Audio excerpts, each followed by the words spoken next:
Este programa es también gracias a la colaboración de Museo de Arte de El Salvador, Marte, Secretaría de Cultura de la Presidencia, Museo Forma, Fundación Julia Díaz. Bienvenidos amigos a Arte y Fe Network. Esta vez vamos a conversar sobre un personaje enigmático de la sociedad salvadoreña que vivió a finales del siglo XIX y a principios del siglo XX. Me refiero a don Justo Armas.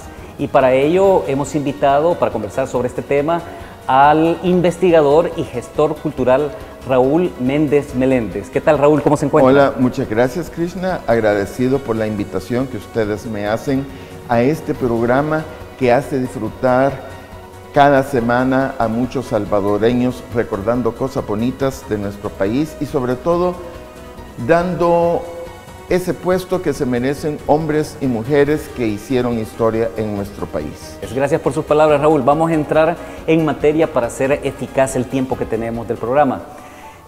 Raúl, usted ha mencionado este tema sobre el epílogo secreto de la ejecución del archiduque Maximiliano de Habsburgo, emperador de México, cuya vida por una promesa y por un voto continuó de manera incógnita en San Salvador hasta su fallecimiento el 29 de mayo de 1936. Veamos. Es decir, vamos a hablar sobre dos personajes y de acuerdo a nuestra conversación el público va a sacar sus conclusiones pertinentes.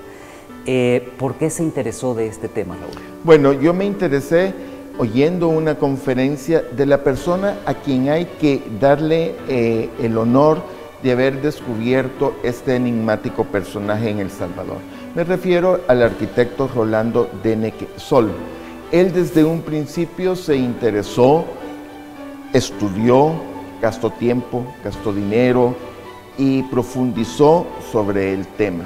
Lamentablemente él en estos momentos por cuestiones de salud le es imposible o le ha sido imposible seguir estudiando a profundidad el tema.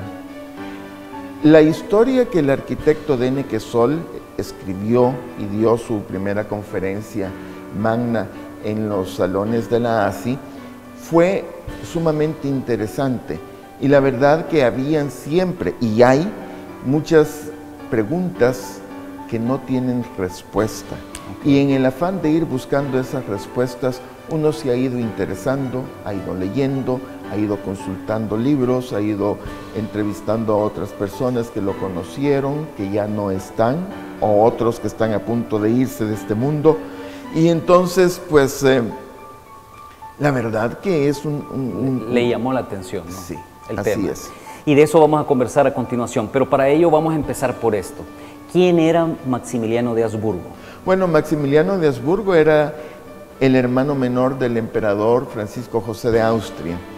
Francisco José fue emperador de Austria, o mejor dicho, del Imperio Austrohúngaro por muchísimos años. Su hermano Maximiliano nunca tenía la posibilidad de poder llegar al trono imperial de ese vasto imperio que es el austrohúngaro. Se casó por amor con Amalia, con Carlota, que es Amalia Carlota, y luego después ella sí sabía de dónde venía y para dónde iba.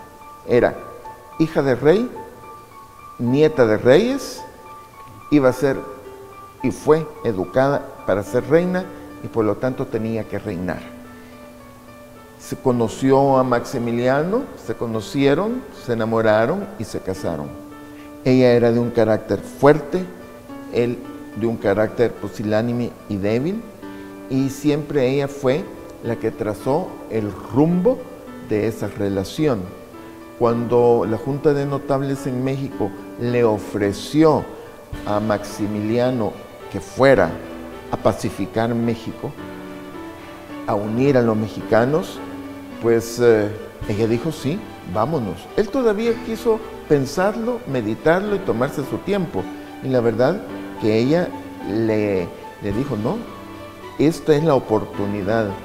Muchas personas le advirtieron, su hermano, la madre, incluso la reina Victoria de Inglaterra, cuando ellos ya venían para América, también les advirtió lo riesgoso de esa aventura de venirse al Nuevo Mundo y específicamente a México.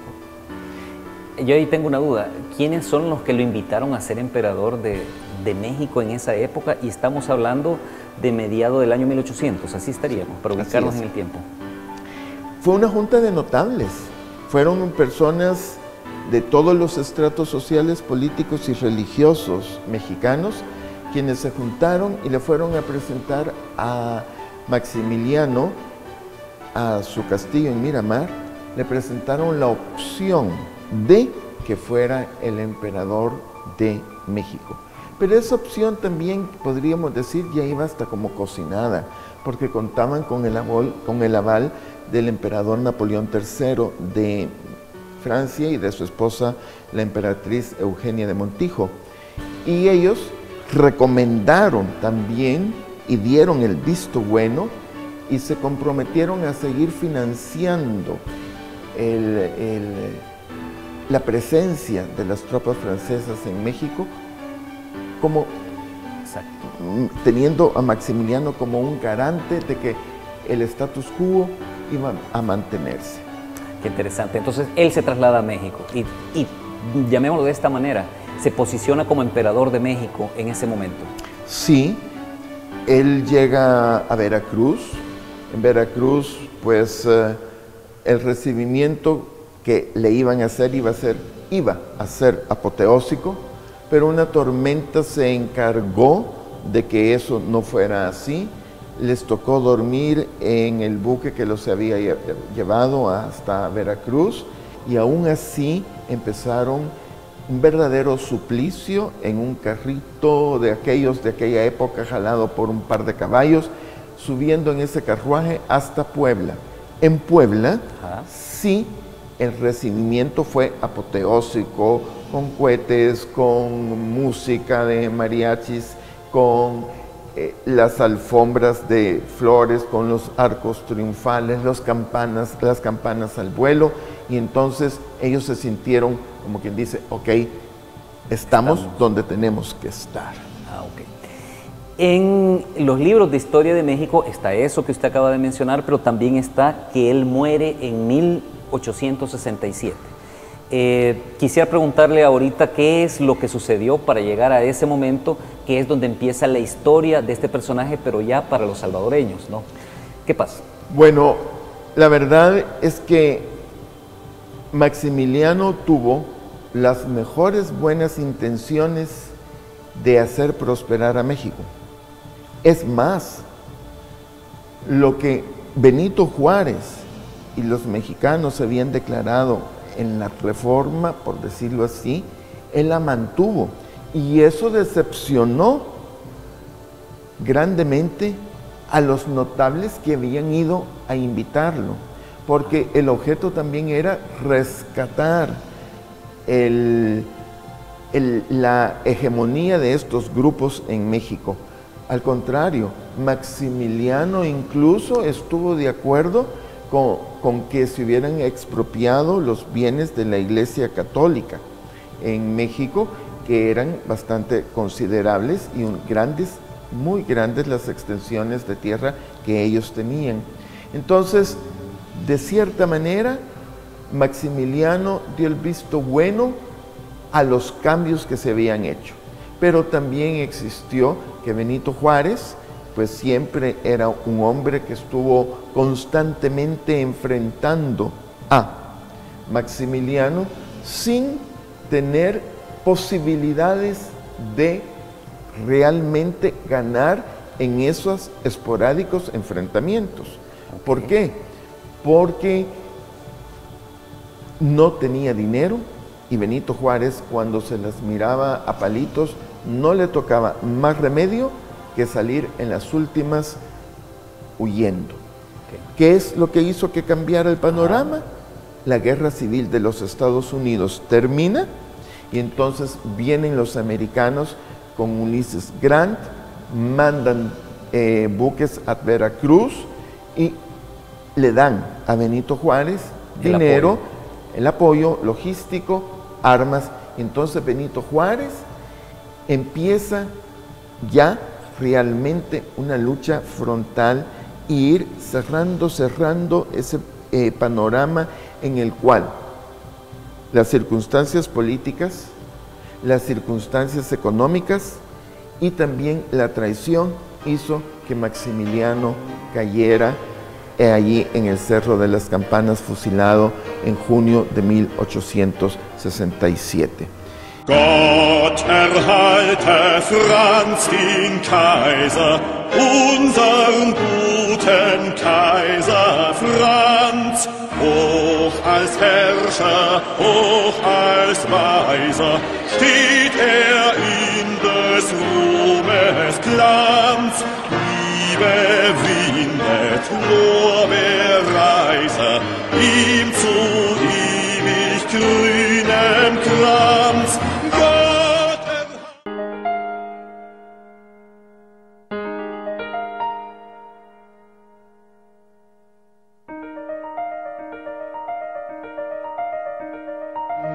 Quiero que me comente, porque nos habíamos quedado con el fusilamiento de Maximiliano, y ahí es donde estos investigadores también encuentran incongruencias. ¿Cuáles fueron las incongruencias de ese fusilamiento? Que las personas que los fusilaron fueron traídas de los lugares más lejanos del Cerro de las Campanas.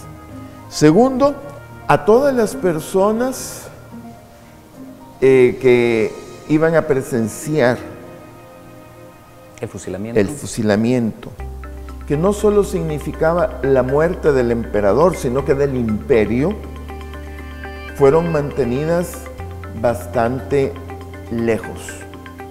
Y a los fusilados les taparon las caras como salen los vaqueros en las películas, de los ojos para abajo. No les vendaron sus ojos, sino que de la nariz, la boca, de los ojos para abajo, los vendaron. Hay que hacer notar también que lo que es Maximiliano jamás compareció en el juicio que se le llevó a cabo, donde ya de antemano se sabía que iba a ser condenado. Y es más, se aduce de que él no fue por estar enfermo de disentería.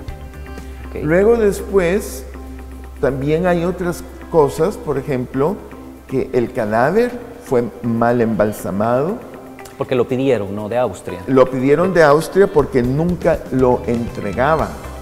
Y es ahí donde Rolando Dennecke menciona que cuando el cadáver llegó hasta Viena, dice que cuando la mamá lo vio, dijo, este no es mi hijo. ¿Y por qué dijo ella, este no es mi hijo? Porque los ojos de su hijo eran color celeste, color cielo del Salvador. Y los ojos que tenía Maximiliano en ese momento eran unos ojos de vidrio. O sea, el cadáver que habían mandado. Cabal, que eran pertenecientes a una imagen de una María Magdalena que tenían allí cerca en Querétaro. Así mandaron el cadáver. Hay personas en Hungría, por cierto, en Alemania, que han estudiado más a profundidad. Unos coinciden, otros niegan también que haya existido, por ejemplo, la frase de la emperatriz en que dice, este no es mi hijo. Entonces se encuentran ya posiciones encontradas en niveles académicos a nivel mundial. A nivel mundial. Hay otro libro que también da algunos indicios y es La emperatriz de la Dios. ¿A qué se refiere este libro? Escrito por el príncipe Miguel de Grecia, si no me equivoco.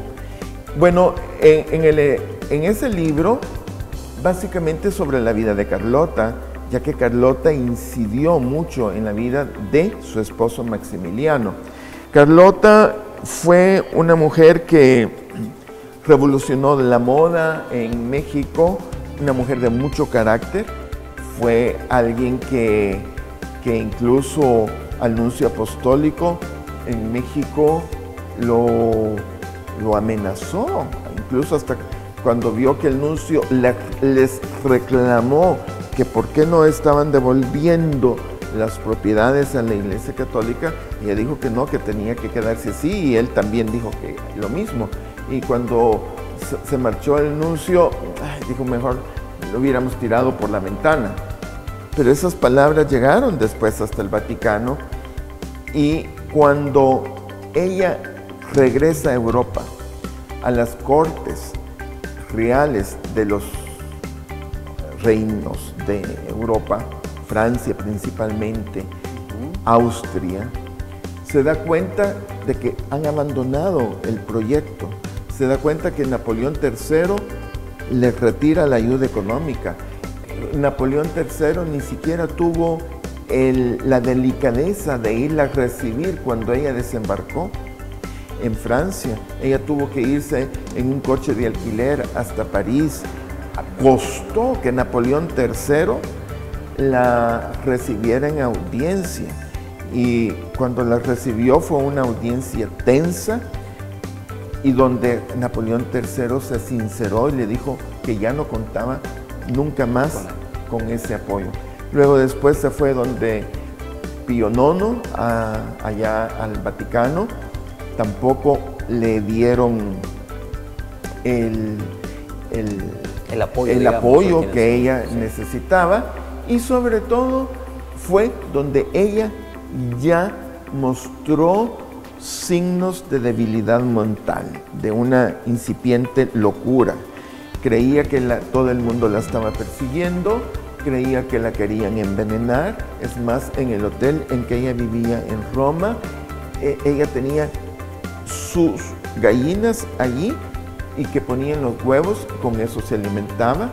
No tomaba agua de que le ofrecían, tomaba agua de las fuentes, y cuando estuvo con el Papa Pío IX, que la invitó a desayunar y le ofreció chocolate, le dijo que iba a tomar de ese chocolate después de que él lo probara.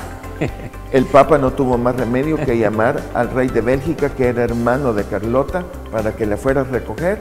La llegó a recoger y estuvo enclaustrada en un castillo cerca de Bruselas hasta 1928, en que murió, siendo en ese momento una de las fortunas más grandes y sólidas de Europa, y que se esfumó con las guerras que Europa sufrió después. Posteriormente.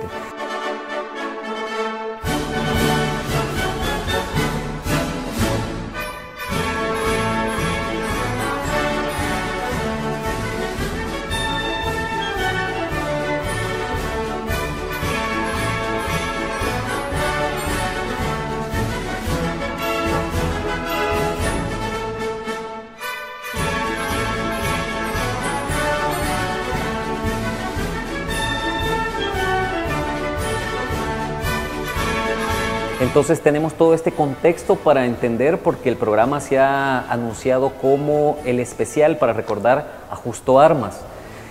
¿Qué pasa con Justo Armas? ¿Cómo es que aparece en la sociedad salvadoreña de repente? Bueno, para después poder amarrar con lo que hemos estado conversando de Maximiliano. Sí, Justo Armas no se encuentra en ningún diario oficial su entrada. Antes los diarios oficiales, en la Gaceta Oficial, publicaba la llegada de los buques a El Salvador, y cuando los publicaba, la llegada del buque El Escorpión, ponía la lista de pasajeros que desembarcaban. No hay un documento fehaciente que diga cuándo vino a El Salvador Justo Armas, que diga... Ni familia. Por supuesto, ni familia. Que diga por qué frontera, por qué aduana, por qué oficina de migración entró. Luego después, tampoco hay un documento que diga por qué don Justo Armas empieza a tener un negocio floreciente, que era el alquiler de lo que le llaman ahora el catering, ¿verdad? Pero hay algo bien interesante. En esos años se publicaba en la misma Gaceta Oficial los nombres de las personas que habitaban en las ciudades y en los pueblos de determinados departamentos. Ya allí aparece Justo Armas, como aparece ya en una carta en que le manda al arzobispado una contribución de 10 pesos por esta única vez. Y también está esa aura de misticismo, de misterio, de que don Justo era masón, o que, mejor dicho, que era masón don Justo, pero también porque Maximiliano había sido masón en Europa. Existe de que en unos aparece, en otros no aparece, que quienes lo acogieron en El Salvador fueron masones. Usted me había comentado que había aparecido en la casa de la familia Arbizú, familia Arbizú, que en ese momento era vicepresidente de la República y el encargado del despacho de Relaciones Exteriores. También se menciona, por ejemplo, y esto sí está, lo he podido constatar, que las personas que salieron desde Europa para llegar a México, tanto guardaespaldas como de Carlota, son personas que después aparecieron aquí en El Salvador. Y uno de ellos, el último que está allí en la lista de masones publicada en los inicios de la masonería aquí en El Salvador, aparece un señor de apellido Zimmerman. Y está también otro señor de apellido Van Severen.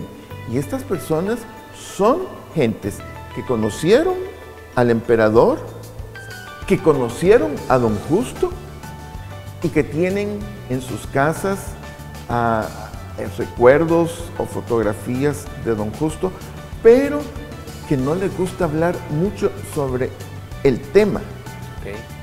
Y sobre todo son personas que son, pues los actuales son descendientes de aquello, ¿verdad? Pero don Justo Armas llegó a El Salvador incógnito.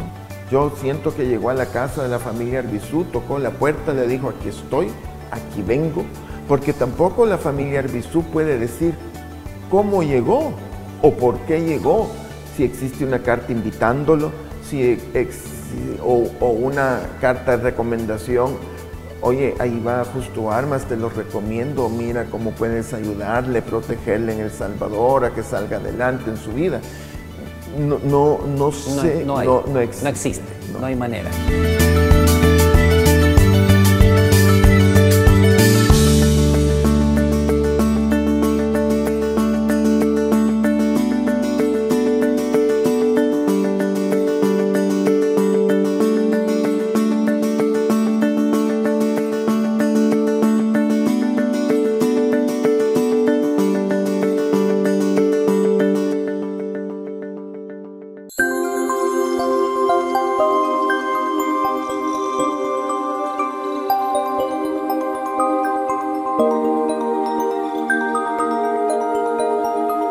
Entonces él aparece ahí, y ¿cómo se podría explicar esto de que si fusilaron al otro porque aparece vivo acá? ¿Cómo es que él se pudo escapar, por decir una palabra? ¿O cómo es que le ayudaron para que él apareciera en El Salvador? Bueno, hay que recordar que las personas en San Salvador, sobre todo, se maravillaban de ver a un hombre culto que siempre anduvo impecablemente vestido de lino blanco, con la característica de que siempre estuvo descalzo. Okay. Vaya. Eso hacía que la gente preguntara: ¿y este quién es? ¿De dónde salió? ¿Qué hace aquí? En aquel entonces, en El Salvador, la colonia extranjera de alemanes, franceses, italianos, americanos, ingleses, era bastante sólida. Eran las personas que en ese momento estaban posesionadas en una categoría social reconocida, luego después eran dueños de negocios pujantes, la caficultura estaba en manos de muchos extranjeros también. Empezaron a decir de que era alguien de la nobleza o de la realeza. Rolando Deneke Sol aparece contando en sus escritos la historia de cómo doña Fe Port, hija de don Alexander Port, que fue después la madre del doctor José Antonio Rodríguez Port, logró ver a través de la cerradura de la puerta que unos emisarios austriacos que estaban hospedados en el Hotel Nuevo Mundo le pedían a don Justo que él regresara y tomara posesión del ya decadente trono imperial austrohúngaro. Y esto fue en medio de la Primera Guerra Mundial. Si don Justo se hubiera ido, probablemente la hubiera pasado mal. De todas formas. Y entonces, pues quedó eso en la comidilla de las personas. Eso fue lo que oyó Rolando Deneke. Pero para mientras también, don Otto Schleutz, y yo tengo las grabaciones de él, don Otto Schleutz manifiesta que él lo conoció a don Justo sentado plácidamente en una mecedora, en una esquina por la cual él tenía que pasar para ir al colegio donde está la Escuela San Alfonso, donde estuvo el Liceo Salvadoreño a un costado de la Policía Nacional Civil en San Salvador y cerca de la iglesia en la Merced. Sí. Y miraba a ese señor meciéndose en la mecedora y con los pies descalzos, inmaculadamente limpios y muy bien cuidados. Don Otto Schleutz vio a su papá y a su mamá mantener una relación con don Justo. Él manifiesta que se sentaban a tomar café, a comer pan dulce por las tardes, a oír música en las vitrolas, comentaban también los libros que habían leído y las cosas que pasaban en San Salvador. Hasta que el terremoto, que acabamos de cumplir los 100 años, el terremoto del Jueves de Corpus, del 7 de junio de 1917, la casa donde vivía don Justo le cayó encima. Lo golpeó, le fracturó la pierna, le fracturó la pelvis y entonces don Justo la pasó mal, con mucho dolor. Allí él pensó que se iba a morir y fue cuando le hizo un descubrimiento de su secreto a sus dos amigos, al arzobispo de San Salvador, Monseñor Belloso, y a su amigo Rodolfo Schleutz. Pero le dice también a Monseñor que ha pecado, porque él había hecho un voto de no decirle a nadie el secreto. ¿Cuál era ese voto, Raúl? Era de mantener en silencio y nunca decir que él era Maximiliano de Habsburgo, hermano del emperador del Imperio Austrohúngaro y emperador de los mexicanos. ¿A quién le hizo esa promesa? Pues a Dios, a la Virgen, y la rompió contándosela al arzobispo y contándosela a don Rodolfo Schleutz. Y además ahí amarramos el hecho de que por qué andaba descalzo. Era parte del voto, ¿no? Exactamente, exactamente. Y le cuenta, mejor dicho, lo que él tenía en ese momento en su corazón y en su mente a don Rodolfo Schleutz. Los temas de conversación cambian. La conversación era entonces lo que él hubiera querido para México, siendo emperador, lo que le pasó en México. También le manifiesta que fue fusilado, que fue salvado, que lo llevaron a una iglesia de los capuchinos, que ahí estuvo tendido en una losa, y cómo este fraile capuchino lo saca de México. No dice a dónde lo lleva, cómo lo lleva, no dice tampoco qué medio de transporte utilizó para llegar a El Salvador, no dice por dónde entró. Empieza, eso sí, a decir y a contarle a don Rodolfo Schleutz toda su vida, la ilusión que él tenía, los problemas y dificultades que se le presentaron.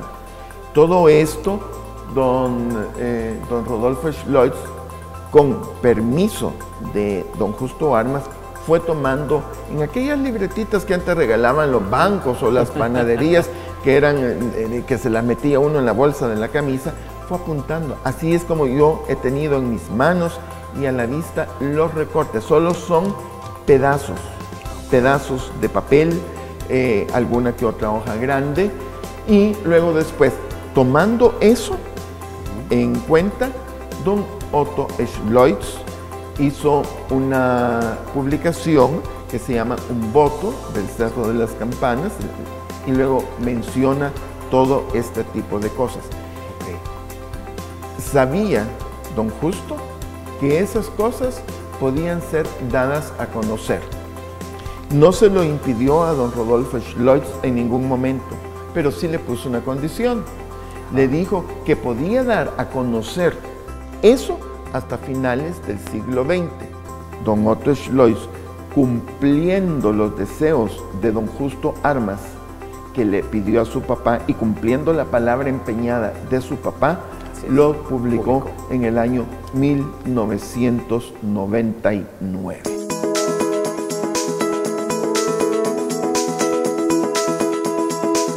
Se vino aquí a El Salvador.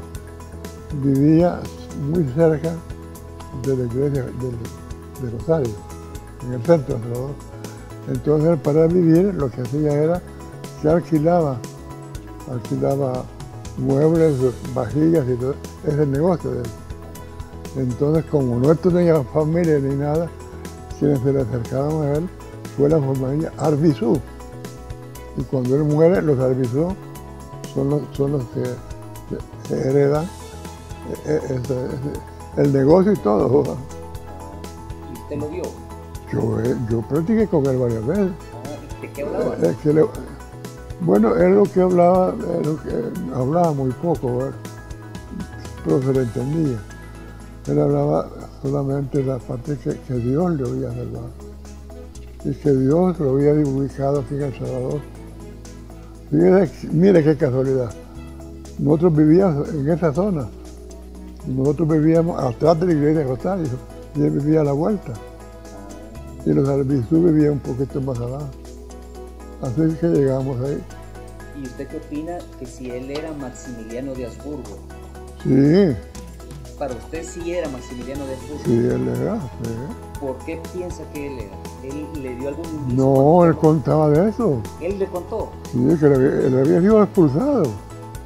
¿Y él le contó eso? Eso. Mire, me dio que afligir porque yo tenía sentencia de muerte, me decía. Tenía sentencia de muerte.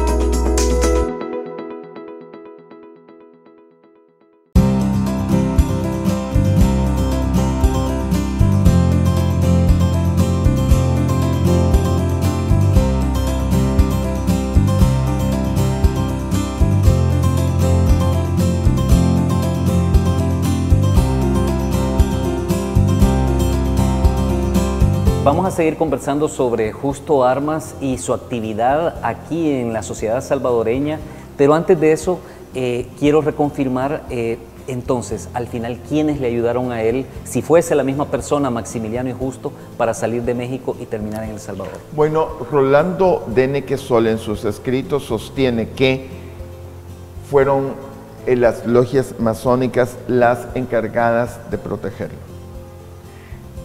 Justo Armas... Benito Juárez. Benito Juárez. pero Justo Armas en El Salvador, yo he estado en las logias.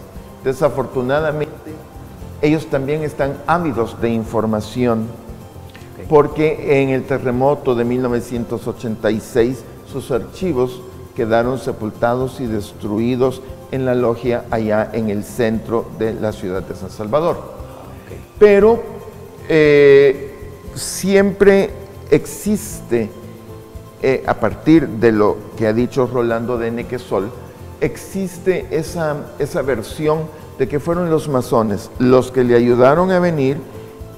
Son masones las personas que lo recibieron. Don Justo Armas llegó aquí, o sea, no viene de aquí hacia acá, sino que llegó aquí, y así lo vemos, por ejemplo, sirviendo el banquete de la hija del mariscal Santiago González, que se casaba con el general Tomás Regalado. Y es simpática la factura, porque ahí describe hasta el aroma que le ponían las rosas para que olieran más, y pone todo desglosado y va poniendo en qué tanto, y uno de los rubros dice: coñac de tercera clase para los músicos, tanto.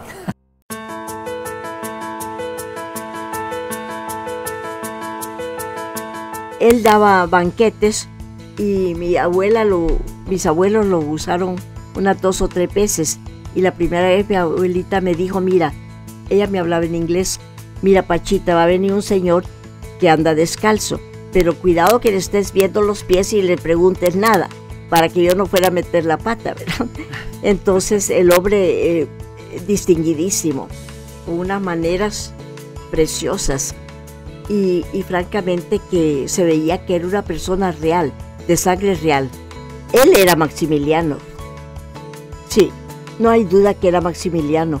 Y si tú vas a Austria y ves la foto de José, el hermano, sí, el hermano de Maximiliano, sí, es igualito a don Justo Armas. Y fue un hombre que dio clases también de cortesía y de saber estar en sociedad y todo, ¿verdad?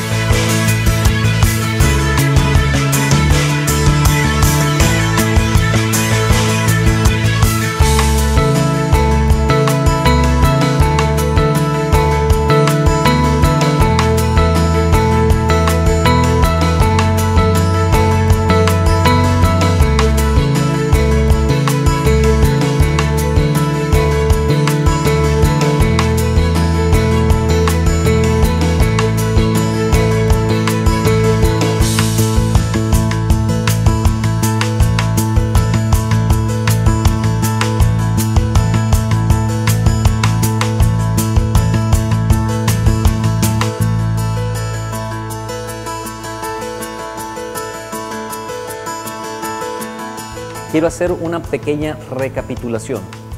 Habían personas que venían en ese barco, usted ya lo dijo 2 veces, cuando llegó por primera vez a México junto con Carlota.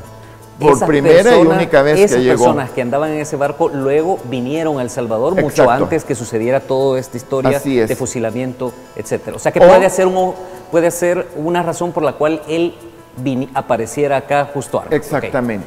Y segundo... Y esas personas... uniéndolo también, ¿no? Uniéndolo, Iván Severén, y uniéndolo, pues son a lo mejor las personas encargadas de sacar las cosas personales de ellos, de Chapultepec. A lo mejor el convoy de mulas con todo el cargamento siguió y vino a dar a San Salvador. No sé por qué ellos vinieron a San Salvador. A lo mejor hubo un momento en que dijeron: mire, allá están fulano, sutano, perencejo, y él optó, cuando este fraile capuchino le ayudó a salir, de traerlo a San Salvador. Esas son especulaciones, porque... de cómo vino. Sin embargo, estas cosas, las cosas sí son. Que yo las la familia he visto, Bisú, sí, yo las tienen inscripciones. Así es. ¿Qué inscripciones tienen? Mire, el monograma de Carlota y Maximiliano, luego la platería. Rolando Deneke Sol investigó incluso sobre cubiertos que le regalaron Gustavo Herodier y su esposa Patricia Escalón de Herodier. Le regalaron unos cubiertos que ellos tenían guardados del general Potenciano Escalón y que habían pertenecido a Carlota y Maximiliano, y luego después encontraron también de esos sombreros de unicornio, tenía en su cama, y eso todas las versiones lo dicen, que en su cama él tenía al pie de cama a la Virgen de Guadalupe y a Benito Juárez. Don Justo Armas nunca jamás, ni en las conversaciones con don Rodolfo Schleutz, habló mal de Benito Juárez.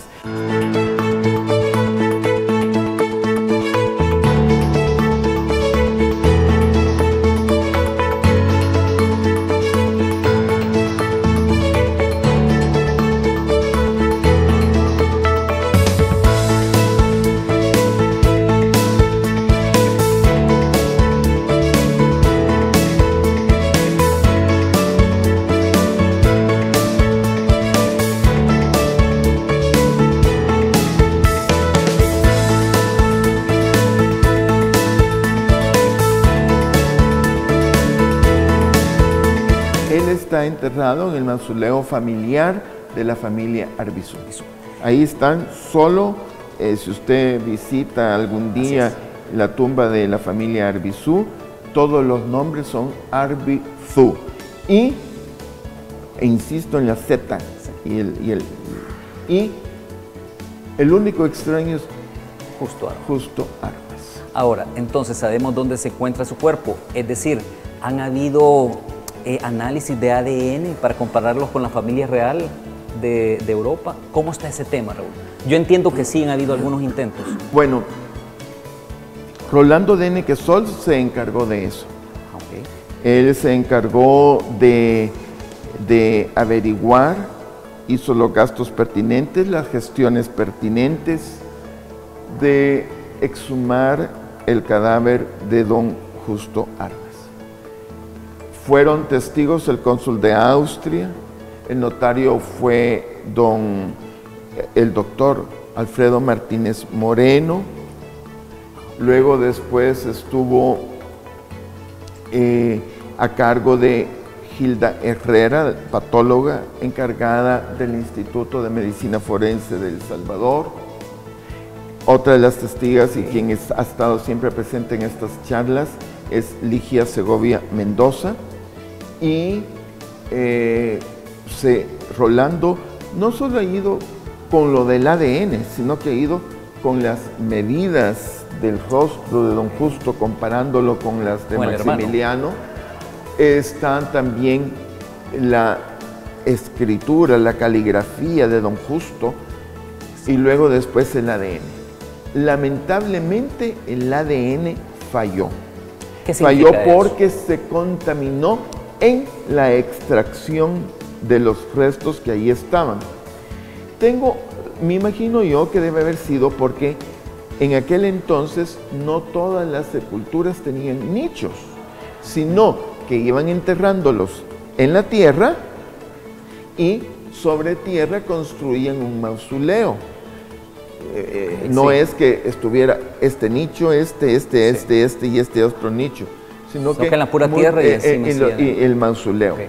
Y posiblemente en la extracción debe haber habido alguna confusión, y eso hizo que la prueba de ADN no diera resultado. Pero le voy a decir, también uno de los problemas que insistió siempre Rolando Deneke Sol era contra quién se iba a comparar. Exacto. Y ahí creo que lo compararon con uno de los descendientes de los Habsburgo, que pues creo que él contrajo matrimonio con alguien de aquí de El Salvador, de una familia muy reconocida. La familia, creo que es la familia de Sola, y pues la verdad que sobre ese tema habría que ahondar más porque las investigaciones, tanto en el extranjero como acá en El Salvador, se han paralizado y todos llegan a la necesidad de volver a repetir la prueba de ADN. La prueba del ADN. ¿Cuándo se hizo esta primera prueba, Raúl? Pues debe haber sido, si no me equivoco, antes de los años 2000, más o menos. Pero, no la tengo presente en este momento, pero también existe otro inconveniente. Ajá. Están los Habsburgo interesados en que alguien de la familia imperial Sí, dé Exacto. una muestra para cotejarla con los restos de don Justo Armas. Luego después también tienen los mexicanos interés. Cada vez los mexicanos parecieran ser que están más interesados en tratar de descubrir realmente quién es Justo Armas. Pero la política está de por medio.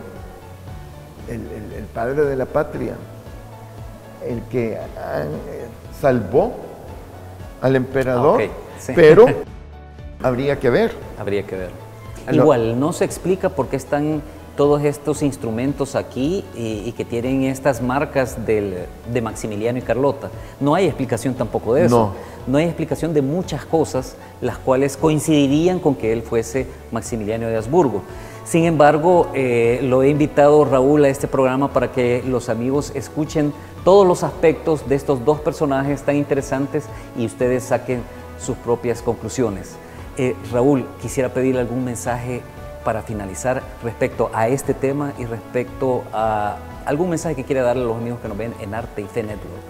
Bueno, primero felicitarlo a usted por su perseverancia en llevar cultura a los salvadoreños. Creo que debemos de saber la historia de hombres y mujeres que han dejado huella en este país. A los salvadoreños, ¿qué poderles decir? Que lean sí. Mucho. Exacto. Y para finalizar, pues gracias, muchas gracias, no, gracias por la invitación. Gracias a usted y felicitarlo por su programa cultural en Radio Luz. Le agradezco mucho, también usted contribuye con su programa. Gracias, Raúl, y a ustedes, amigos, los espero en el próximo programa de Arte y Fe Network.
Conversamos con un reconocido poeta, ensayista, editor y comunicador salvadoreño. Conozcamos la vida y obra de Miguel Hueso Mixco. Este martes 10 de abril a las 9 de la noche y su retransmisión el sábado 14 de abril a las 8 de la noche, solo por Agape TV, tu canal positivo.